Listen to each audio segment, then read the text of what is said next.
YCP X-MLA ఈవీఎంను బద్దలుగొట్టిండు. ఇది రాజ్యాంగము విరుద్ధము.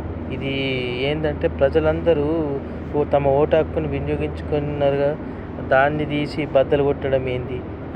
ఇది రాజ్యాంగ ఉల్లంఘనే. కాబట్టి ఇటువంటి వారికి కఠినంగా శిక్షించాలి. అటువంటి వారికి వీళ్ళను టర్మినేట్ చేసేయాల రాజకీయాల నుంచి. ఇటువంటి వాళ్ళనే ఇంకా వేరోళ్ళు కూడా చేయగలిగే ఆస్కారం ఉంటుంది. కాబట్టి వీళ్ళకు తగిన చర్యలు తీసుకోవాలి ఖచ్చితంగా. ముందు జరగకుండా వీటికి కఠినంగా శిక్షిస్తేనే ఇటువంటి వారి వల్ల భయాందోళనగా జరిగి మళ్ళీ అటువంటి వారు రాకుండా ఉండగలుగుతారు. ఖచ్చితంగా ఇటువంటి వారికి శిక్ష పడేలా మీరు కఠిన చర్యలు తీసుకోవాలా. ఇది ఏంది, ప్రజలు అందరూ సక్రమంగా ఓటు హక్కును వినియోగించుకుంటే ఏదైనా ఉంటే మీరు రిపోర్ట్ చేయాలా ఈసీకి, లేకుంటే పోలీస్